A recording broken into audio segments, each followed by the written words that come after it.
Old Hollywood divorces that shocked American Old Hollywood. Love was never quiet. Behind the glamorous facades and flashing cameras, marriages often burned brighter and hotter than the studio spotlights. When they ended, the crashes were heard across the entire nation. For some stars, their divorces became even bigger than their movies. These are the explosive love stories that ended in headlines, heartbreak, and lasting scandal. Debbie Reynolds and Eddie Fisher. It was the ultimate betrayal that shook mid-century America. In 1955, America's sweetheart Debbie Reynolds married popular singer Eddie Fisher. The couple quickly had 2 children, Carrie and Todd, and seemed like the perfect, untouchable golden couple. Then tragedy struck. On March 22, 1958, Elizabeth Taylor's husband, producer Mike Todd, died in a plane crash. Fisher, a close friend of the family, began comforting the grieving widow. Comfort soon turned into a passionate affair. When the news broke, it detonated a national scandal. Fisher's wholesome image was destroyed overnight. His popular TV variety show was canceled, and the press turned him into Hollywood's newest villain. Debbie Reynolds filed for divorce, and the marriage officially ended in 1959. Just days later, on May 12, 1959, Eddie Fisher married Elizabeth Taylor in Las Vegas. The public never forgave them. Taylor herself would later call the marriage a grievous mistake born out of grief. Years afterward, Taylor left Fisher for Richard Burton during the filming of Cleopatra. Eventually, Reynolds and Taylor reconciled and even became friends. For 1950s America, the Reynolds-Fisher divorce symbolized the end of innocence in Hollywood's carefully polished fairy tales. It proved that even the most golden couples could shatter under the intense glare of fame and fate. Gloria Swanson and Herbert K. Sanborn. Long before Sunset Boulevard made her a legend, Gloria Swanson was already living a scandal worthy of the silent film era. On December 20, 1919, she married Herbert K. Sanborn, president of Equity Pictures, and later co-owner of the famous Brown Derby restaurant. The couple had a daughter in 1920, and in 1923 Swanson adopted a baby boy. The marriage collapsed spectacularly during divorce proceedings when Sanborn accused Swanson of adultery with 13 different men, including legendary director Cecil B. DeMille. Swanson dismissed the claims as ridiculous and cruel. The public uproar was so intense that a morals clause was added to her studio contract. By 1922 to 1923, the divorce was finalized amid relentless sensational headlines. Many predicted the scandal would destroy her career. Instead, Swanson turned the notoriety into fuel. Within a few years, she became one of Hollywood's highest-paid stars once again. What started as public humiliation became one of early Hollywood's first true media circuses and an unlikely springboard for her reinvention. Ingrid Bergman and Peter Lindstrom. In the 1940s, Ingrid Bergman was America's beloved sweetheart, elegant, talented, and seemingly perfect.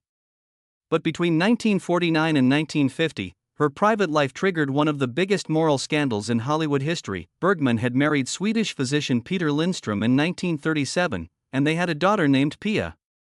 While filming Stromboli in Italy with director Roberto Rossellini, she fell deeply in love, became pregnant, and left her husband while still legally married. When the news broke, the backlash was merciless. On March 14, 1950, U.S. Senator Edwin C. Johnson condemned her on the Senate floor, calling her a powerful influence for evil.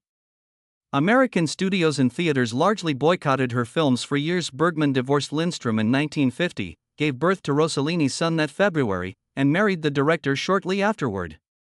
Time eventually healed the wounds. In 1956, she made a triumphant return to Hollywood with Anastasia, winning the Academy Award for Best Actress and completing one of cinema's greatest comebacks. Her divorce from Lindstrom wasn't just a personal breakup, it was a cultural earthquake that proved even Hollywood saints could defy convention and pay a heavy price. Charlie Chaplin and Lita Grey. When people talk about classic Hollywood scandals, this is where it all began. By 1927, Charlie Chaplin was the most famous man on the planet until his marriage to Lita Grey erupted into one of the ugliest divorces in film history. Chaplin had first met Lita when she was just 12 years old, appearing as a child extra in The Kid, 1921. Years later, at 16, she returned to work on The Gold Rush. When she became pregnant, Chaplin, then 35, faced both a major public scandal and possible prosecution under California law. To avoid disaster, they secretly married in Empalme, Mexico, in November 1924. Life in Chaplin's mansion quickly turned sour. Lita later described it as luxury behind bars, comfort without freedom. Jealousy, control, and alleged infidelity poisoned the relationship. After having two sons, Charles Jr. in 1925 and Sidney in 1926, Lita filed for divorce in 1927. Hollywood exploded. Her 42-page complaint accused Chaplin of extreme cruelty and unnatural acts. The allegations were so explicit that the case dominated front pages for weeks, turning a private nightmare into a national spectacle. On January 11, 1927, the court froze Chaplin's assets. He eventually settled for $825,000, the largest divorce payout in U.S. history at the time, equivalent to over $14 million today. The scandal nearly derailed his career, delayed his projects, and damaged his image as the beloved tramp. This wasn't just a divorce. It was the scandal that taught Hollywood exactly how expensive a broken marriage could become. Humphrey Bogart and Mayo method. Before he found lasting love with Lauren Bacall, Humphrey Bogart was trapped in one of Hollywood's most explosive marriages. His third wife, actress Mayo Method, had a temper as fiery as his own. They married in 1938, and the press quickly nicknamed them the Battling Bogarts. Their alcohol-fueled fights became tabloid legend. Friends recalled nights of shouting, flying objects, and broken glass. One often repeated story claims Mayo once attacked Bogart with a knife during a drunken argument, though the wound was minor.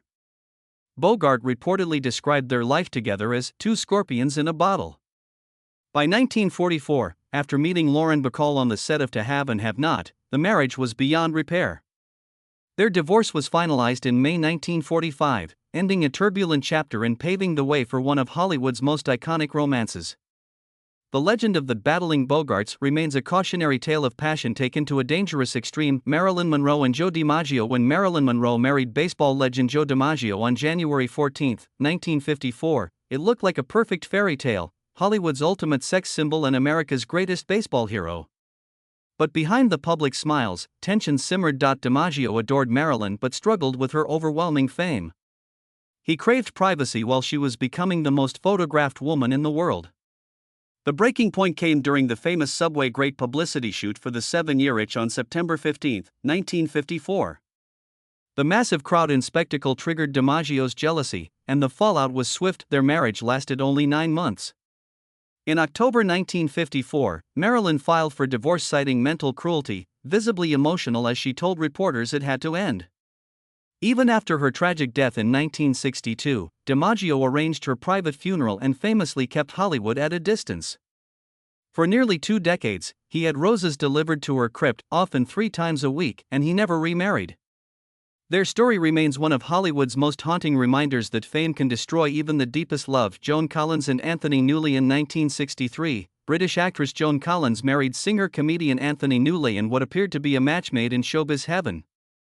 But cracks appeared early. Newley was brilliant yet deeply insecure. As Collins' career continued to rise, his jealousy grew, fueled by constant tabloid rumors. He was repeatedly unfaithful, and the press delighted in exposing his affairs, humiliating Collins publicly. By the late 1960s, their arguments had become bitter. Collins later said she felt emotionally bruised and belittled. Then came Newley's 1969 film Can Hieronymus Merkin Ever Forget Mercy Hump and Find True Happiness, an autobiographical, self-indulgent fantasy in which Collins played his on-screen wife. Many believe the film helped destroy what remained of the marriage. Joan filed for divorce in 1970, and it was finalized in 1971. The tabloids feasted on every detail. Looking back, the collapse was often blamed on one word: ego. Their breakup was loud, international, messy, and unforgettable. Desi Arnaz and Lucille Ball. They made the world laugh, but couldn't save their own marriage from heartbreak. Lucille Ball and Desi Arnaz met in 1940, married that same year, and a decade later created television history with I Love Lucy, the most watched show in America for 4 of its 6 seasons. Off-screen, however, the pressure was immense. Arnaz's heavy drinking and infidelity, combined with the exhausting demands of production, turned their private struggles into public gossip. In early 1960, Ball filed for divorce in California on grounds of extreme mental cruelty. Even as they wrapped their final hour-long specials, the split revealed what fans couldn't see: the Ricardos were fiction, but Lucy and Desi were very much broken. Remarkably, the story didn't end in bitterness. They remained close, co-parented their children, and stayed connected until Inez's death in 1986. Ball passed away in 1989. Their marriage ended, but their bond and legendary legacy endured. Ava Gardner and Frank Sinatra. In the early 1950s, all of Hollywood was captivated by Ava Gardner and Frank Sinatra. She was MGM's breathtaking beauty, he was a star fighting through a brutal career slump. Together, they were pure fire and gasoline. Their affair began in 1949 while Sinatra was still married to Nancy. The backlash, especially from Catholic groups, was intense, damaging his public image. They married quietly in Philadelphia on November 7, 1951. Their union was pure chaos, jealousy, shouting matches, and fragile reconciliations. As Frank's career faltered and Ava's soared, his insecurity deepened. In 1953, after a violent argument, Sinatra reportedly attempted suicide. The injuries were minor and kept quiet at the time. Ironically, that same year his career was reborn with From Here to Eternity, earning him the 1954 Oscar for Best Supporting Actor. Ava eventually tired of his drinking and emotional storms. She spent long periods in Spain and admitted to a brief affair with bullfighter Mario Cabré, which only inflamed Sinatra's jealousy further. They divorced in 1957, ending one of Hollywood's most passionate and destructive romances. Years later, Ava reflected simply, "He was the love of my life, but we destroyed each other." Elizabeth Taylor and Richard Burton. No Hollywood love story was louder, more dramatic, or more addictive than that of Elizabeth Taylor and Richard Burton. They met on the set of Cleopatra in 1962, both already married to others, and were instantly consumed by an uncontrollable passion. The world watched breathlessly as their affair exploded into global headlines. The Vatican publicly condemned it as erotic vagrancy. They married in 1964, and for the next decade their relationship became its own grand theater of love, excess, and jealousy. They drank heavily, fought spectacularly, and reconciled with equally extravagant gestures, including the famous Taylor-Burton diamond, worth millions. The same volcanic intensity that brought them together eventually tore them apart. They divorced in 1974, only to remarry less than 2 years later in 1975. The second marriage was even stormier and ended in 1976. Burton later described their love as a kind of madness, a phrase that perfectly captures their unforgettable legend. Old Hollywood divorces that shocked American. Old Hollywood, love was never quiet.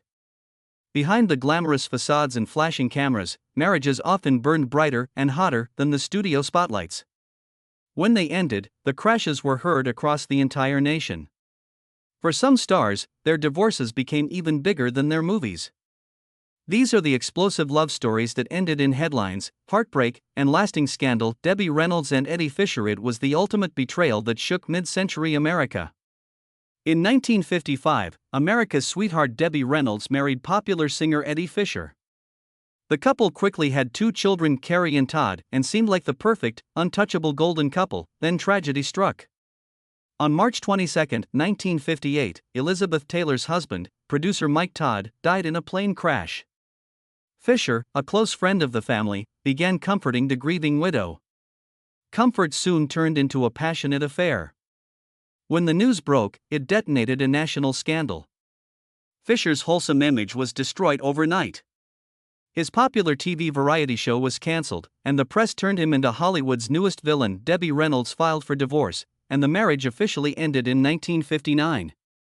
Just days later, on May 12, 1959, Eddie Fisher married Elizabeth Taylor in Las Vegas. The public never forgave them. Taylor herself would later call the marriage a grievous mistake born out of grief. Years afterward, Taylor left Fisher for Richard Burton during the filming of Cleopatra. Eventually, Reynolds and Taylor reconciled and even became friends. For 1950s America, the Reynolds-Fisher divorce symbolized the end of innocence in Hollywood's carefully polished fairy tales. It proved that even the most golden couples could shatter under the intense glare of fame and fate. Gloria Swanson and Herbert K. Sanborn. Long before Sunset Boulevard made her a legend, Gloria Swanson was already living a scandal worthy of the silent film era. On December 20, 1919, she married Herbert K. Sanborn, president of Equity Pictures, and later co-owner of